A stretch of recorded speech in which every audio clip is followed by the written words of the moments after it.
안녕하세요. 저는 아들 둘과 딸 하나를 둔 40대 아버지이자 사랑하는 아내를 둔 남편입니다. 일단 제 아내는 나이가 10살 넘게 어리다고 볼 정도로 동안에다가 피부관리는 물론 운동도 꾸준히 해서 누가 봐도 예쁘다고 할 정도로 참한 여자입니다. 우리 집은 평화롭고 화목한 집이며 부부 사이도 좋습니다.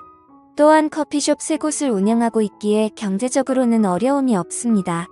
그러나 2년 전 평화롭던 우리 집에 청천벽력 같은 사건이 벌어졌습니다. 그건 바로 아내가 신내림을 받게 되었던 거죠. 신내림을 받기 전에는 여러 사소한 사고들이 있었습니다. 막내가 아파트 내에서 인라인 스케이트를 타다가 차와 부딪히는 사고라든지 저 자신이 고속도로에서 운전을 하던 중 3중 추돌 사고를 당하는 등의 누구나라도 일어날 법한 그런 사건이 발생했었습니다. 또한 아파트 윗집에서는 물이 샌 적이 있어 집 천장을 수리하는 일도 있었던 거죠. 이는 흔한 사건은 아니었지만 살면서 언제든 일어날 수 있는 사건들이었습니다. 그런데 아내와 장모님은 이 모든 일이 아내가 신내림을 받지 않아서 발생한 것이라고 주장하더라고요. 처음에는 믿기 어려운 말에 대해 의심을 했지만 크고 작은 불운한 일들이 계속해서 일어나자 아내와 장모님이 불안한 마음에 점을 보러 다니고 있습니다. 예전에는 아내에게 동자신이 와서 누름굿을 한 적이 있었는데 그때는 이미 지나간 일이어서 별 다른 신경을 쓰지 않았습니다. 그러나 이번에는 무당을 찾아간 아내와 장모님이 들은 얘기에는 소름이 끼쳤습니다. 무당은 아내의 사주가 신내림을 받아야 하는 사주라고 말했습니다. 아내의 사주에는 원진살, 상문살, 형살, 백호살 등 흉한 부분이 많아 영매를 해야 하는 사주로 판단했다고 합니다. 또한 아내의 사주에는 여자 형제의 영혼이 깃든다는 축토와 6대조부 영혼이 깃든다는 경금이 있는데 이런 경우는 본인이 무병이 생겨 흉한 일을 겪을 수도 있고 본인이 흉한 일을 겪지 않으면 다른 가족에게 영향을 미쳐 다른 가족이 다치거나 죽어나간다고 했습니다. 무당은 신내림을 받아야 하는 사주를 가진 사람이 신내림을 받지 않는다면 신을 부정하고 노하게 만드는 일이라며 그로 인해 좋은 신이 악하게 변해 주변 사람을 치고 다닌다고 설명했습니다. 따라서 신내림을 받을 때까지 불운한 상황을 계속 당하게 되고 사람이 죽어나가는 것이라고 말했습니다. 우리가 몇 개월 사이에 이런 사고를 겪은 것도 다 이런 이유 때문이라며 끝까지 신내림을 받지 않고 버티면 이것은 단지 시작에 불과하며 앞으로 다가올 큰 일을 감당할 수 없을 것이라고 강조했습니다. 그러나 신을 받아들이고 인정하면 현재의 가정이 깨지지 않고 신을 모시며 일상생활이 계속 가능하다고 말했습니다.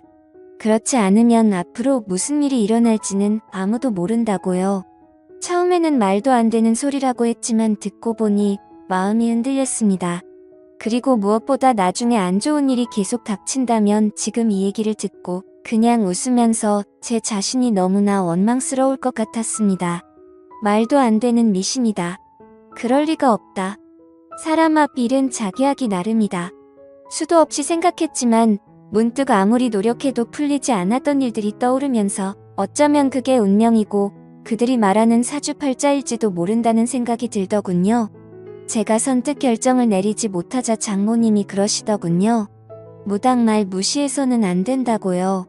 아무리 그 사람들 말이 믿어지지 않아도 그 사람들은 접신한 사람들이라고 영적인 존재를 부정할 수도 없는 일이라고 했습니다. 쉬운 선택은 아니겠지만 결국 한 번은 거쳐가야 할 일 아니겠냐고요. 신내림을 받고 산속으로 들어가서 무당이 되려는 것도 아니고 가정 깨지지 않고 일상적인 생활이 가능하다고 하니 한 번만 믿고 내림굿을 받아보자고 했습니다. 물이 엎질러진 후에는 후회해도 소용없는 일이라고요.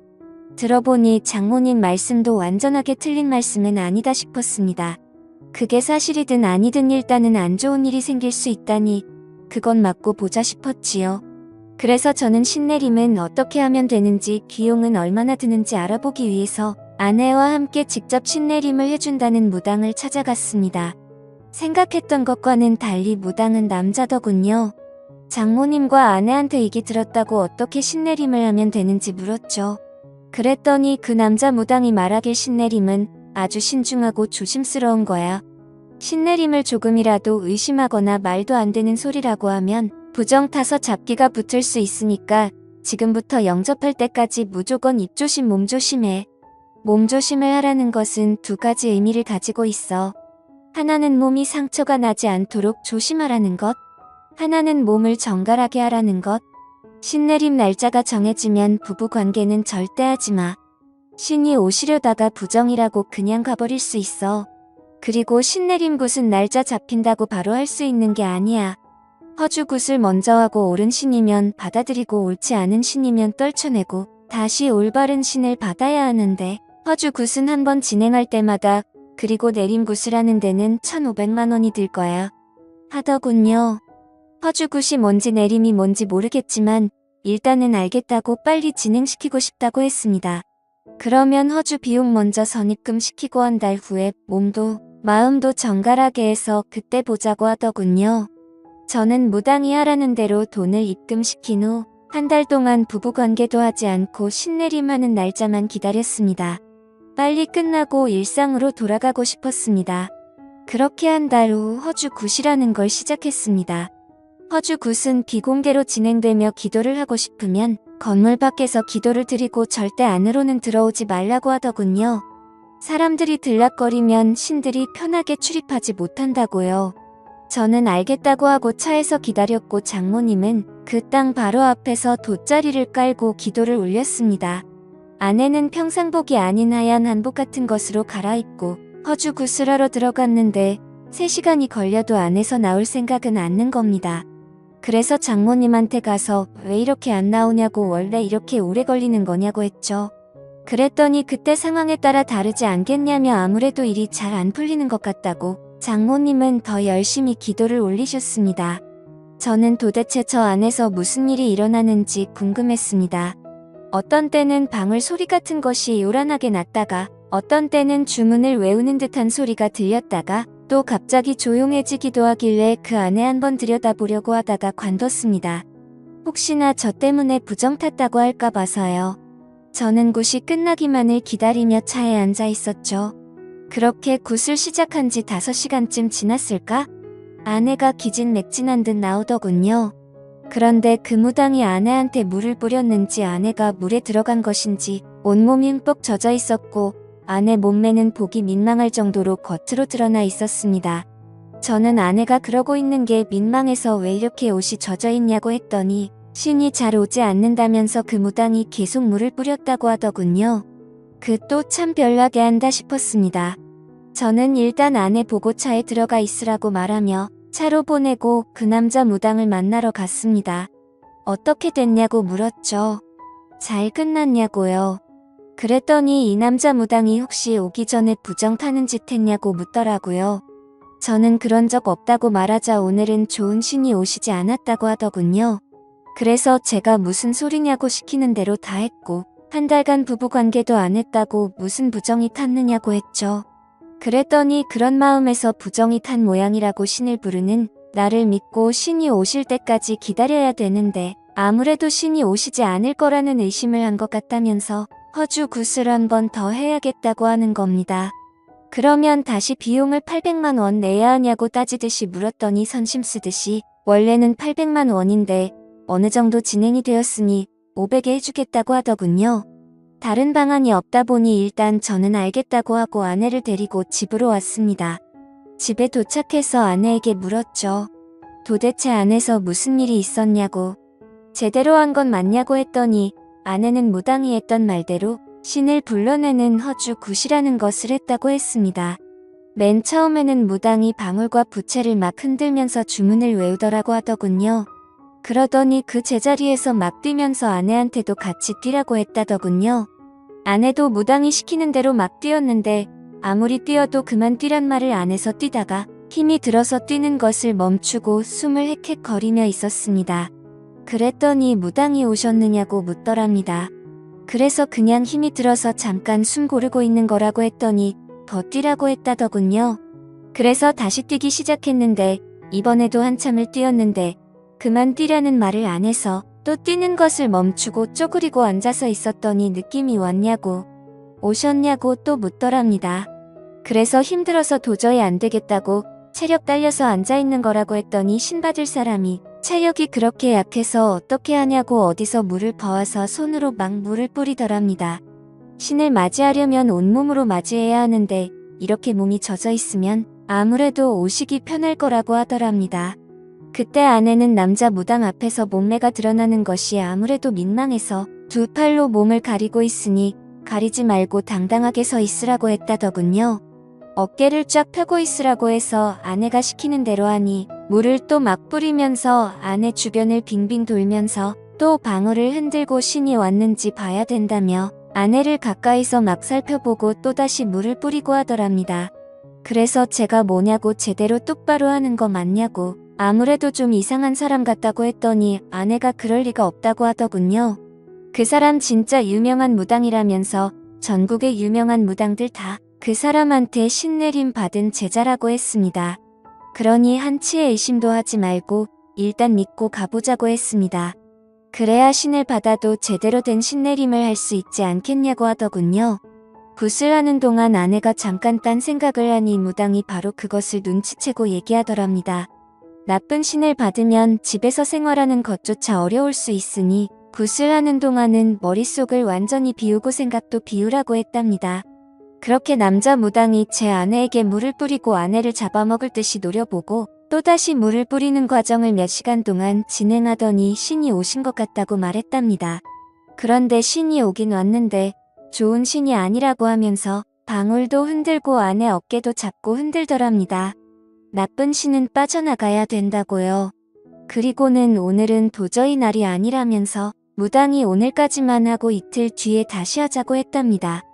하는 짓을 보니 아무래도 수상하여서 저는 그만두고 싶었습니다.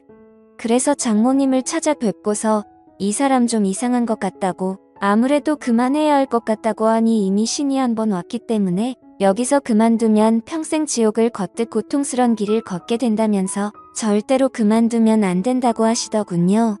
다음에는 신이 꼭 오실 거라면서 일이 끝날 때까지 우리는 조용히 믿고 기다리면 된다고 장모님이 사정을 하셨습니다.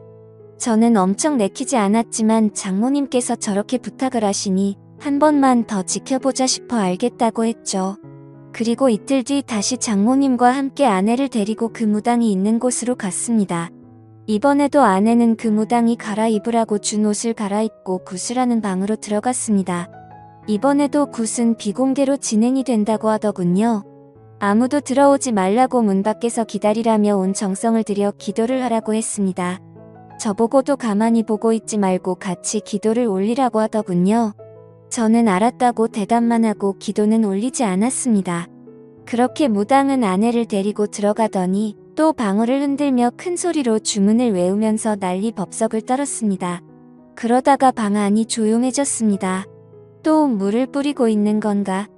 물 뿌리고 몸을 흘러보고 있는 건가? 저는 온갖 상상이 다 들었습니다.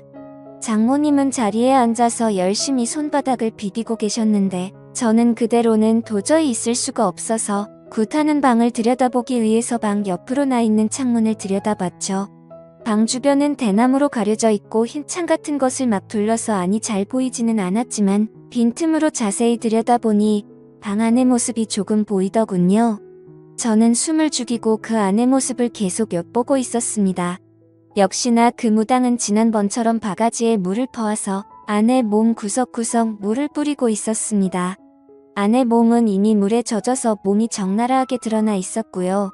이걸 어떻게 해야 되나? 그만두라고 해야 되나? 머릿속이 복잡해지고 있는데 그 남자는 아내의 몸에 눈을 떼지도 않고 아내 주변을 빙빙 돌고 있었습니다. 그러면서 아내 어깨를 잡고 등을 밀며 어깨는 펴고 가슴을 내밀라고 하더군요. 아내가 시키는 대로 하니 그 남자 무당은 아내 앞에 무릎을 꿇고 앉아서 아예 대놓고 아내 몸 구석구석을 훑어보고 있었습니다. 그러면서 오셨냐고 물었고 아내는 잘 모르겠다고 아무 느낌이 없다고 했습니다. 그랬더니 그 남자 무당은 머릿속을 비우고 마음을 편히 먹으라면서 아내를 어루만지며 손으로 천천히 쓸어내리고 있었습니다. 아내 몸에 손을 대는 걸 보니 정말 미칠 것 같았습니다. 저는 당장이라도 그만두라고 소리치려고 하다가 아무래도 하는 짓이 수상해서 동영상을 찍어두었습니다.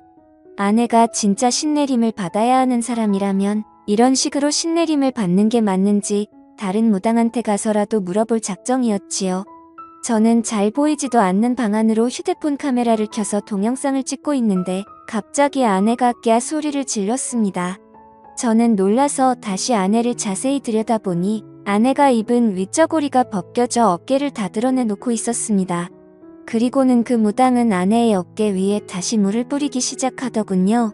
그러면서 그 무당은 아내가 입고 있는 한복 치마 저고리에 매듭을 확 풀었습니다.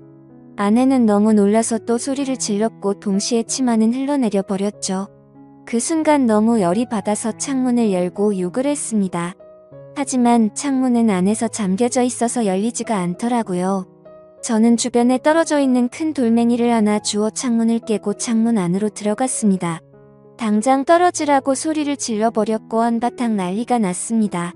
그리고 먼저 나간 아내도 장모님과 옥신각신하며 밖에서 울고불고 난리가 났더군요. 장모님은 그러면 안 된다고 큰 화를 입게 된다고 저보고 참으라고 했습니다. 저는 생전 처음으로 장모님한테도 소리를 지르며 장모님도 그만하시라고 빨리 차에나 타시라고 했죠. 그랬더니 장모님도 어쩔 수 없이 이 일을 어쩌나 정말 큰일이네 하고 계셨습니다. 저는 아내와 장모님을 집 앞에 내려주고 경찰서로 갔습니다. 그리고 그 남자 무당을 고소했죠. 며칠 뒤 알고 보니 그 남자 무당은 성추행 혐의로 기소되었었습니다. 알고 보니 무당 이 자식 이미 성범죄 전력이 있었습니다. 이거 완전 상습범이더군요. 1년 전에도 신내림을 한다며 여성 신도를 끌어들여서 여성의 옷을 벗기는 등 더러운 짓을 해서 고소됐는데 그때는 기소유예 처분만 받았다고 하더군요. 그런데 정신 못 차리고 또 다시 똑같은 범죄를 저질러 이번에는 아무리 피해자와 합의를 해도 실형을 피하기는 어려울 것이라고 했습니다. 그렇게 그 인간은 재판을 받게 되었는데 징역 5개월에 집행유예 2년을 선고받았고 성폭력 치료 프로그램 40시간 이수에 5년간 신상정보 공개를 하게 되었습니다. 그리고 그 사기꾼 성범죄자한테 들어간 돈은 그대로 회수하였습니다.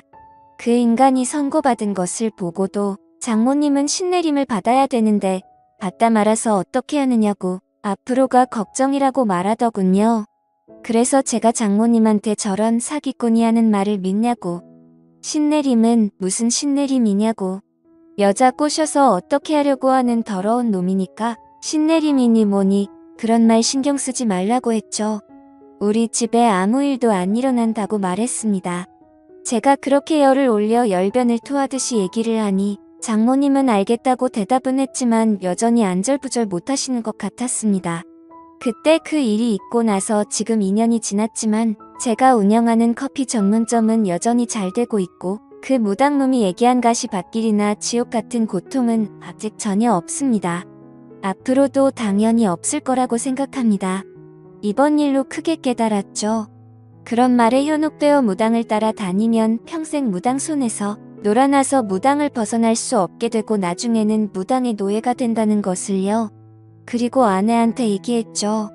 앞으로 절대 장모님 말 듣고 무당 집 같은 데 따라다니지 말고 정 믿음이 필요하면 다른 종교를 가지라고 했습니다. 그런데 가서 너무 맹신하다 보면 당신 정신까지 망가진다고요. 그랬더니 아내도 그렇게 하겠다고 하더군요. 평온했던 가정의 무당 말만 믿고 신내림을 받았다가 정말 큰일 날 뻔했던 일이 이 정도로 끝나서 얼마나 다행인지 모르겠습니다. 앞으로는 그런 말에 현혹되지 않고 현실에 충실하며 살아가려고요. 제 사연을 읽어주셔서 감사합니다.